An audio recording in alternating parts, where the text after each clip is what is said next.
केरल की राजधानी तिरुवनंतपुरम में सियासी लड़ाई पूरे शबाब पर है। एक के लिए विचारधाराओं की लड़ाई, दूसरे के लिए निर्वाचन क्षेत्र के विकास और परिवर्तन को प्राथमिकता देना, तीसरे के लिए ग्रामीण और शहरी वोटों को एकजुट करने की कोशिश। इन दिनों केरल में हर तरफ यही देखा जा रहा है। 26 अप्रैल को होने वाले चुनाव के लिए प्रचार अभियान अपने अंतिम चरण में चल रहा है। चुनावों में शिरकत कर रहे तिरुवनंतपुरम के 3 सबसे प्रमुख उम्मीदवार मंगलवार को पूरी ताकत से प्रचार करते दिखे। कांग्रेस के शशि थरूर और सीपीआई के पी रविंद्रन ने रोड शो किए, जबकि एनडीए के प्रत्याशी राजीव चंद्रशेखर ने वोटरों से कनेक्शन जोड़ने के लिए ट्रेन की यात्रा की। तिरुवनंतपुरम से 3 बार सांसद रह चुके शशि थरूर ने मंगलवार को रोड शो किया।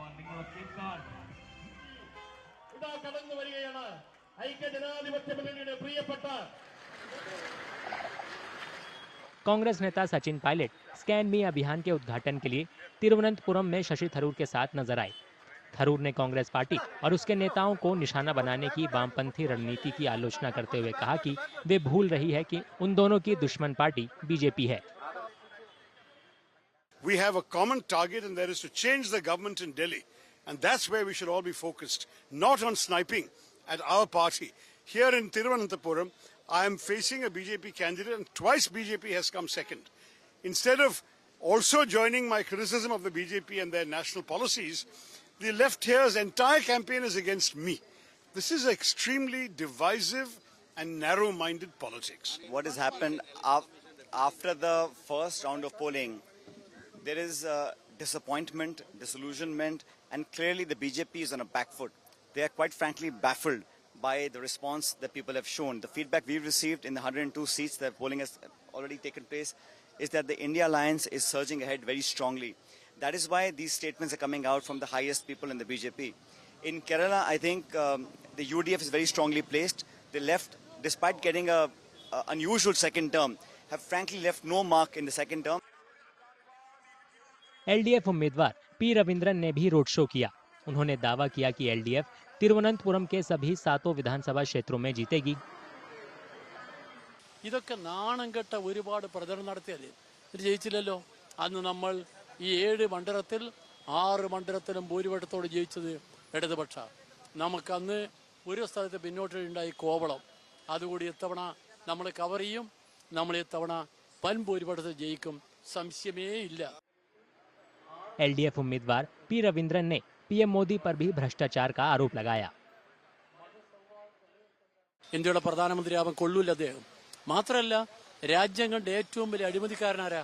സംശയിക്കേണ്ട, നമ്മുടെ പ്രധാനമന്ത്രിയാ. എന്താ ഇലക്ടോറൽ ബോണ്ടില്ലേ, ആ ബോണ്ടിൽ 2661 കോടി വാങ്ങിയ പാർട്ടിയുടെ നേതാവല്ലേ അയാൾ? അദ്ദേഹത്തിന് നാണമുണ്ടോ ഇവിടെ വന്നൊരു പിണറായി വിജയനെ കുറിച്ച് പറയാൻ? एनडीए प्रत्याशी राजीव चंद्रशेखर ने नागरकोइल कोइलम स्पेशल ट्रेन में यात्रा की और यात्रियों से बात की। बाद में उन्होंने मीडिया से कहा कि दोनों विरोधी पार्टी के उम्मीदवार केवल झूठ बोलते हैं और कुछ नहीं। In an election, when people are debating what political parties and leaders are going to do to improve people's lives, one political party has only the time and the effort and a narrative of lies, more lies, and when one lie is exposed, you move to the next lie, and when that lie is exposed, you move to the third lie.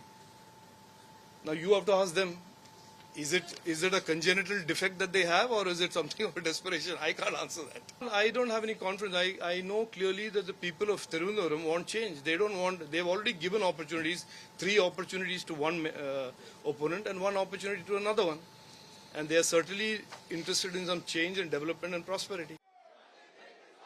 Thiruvananthapuram Lok Sabha seat पर BJP को काफी संभावनाएं नजर आती हैं, क्योंकि इसी Lok Sabha seat के एक विधानसभा क्षेत्र से बीजेपी का एक विधायक चुना गया था और इसी से बीजेपी का केरल विधानसभा में खाता खुला था।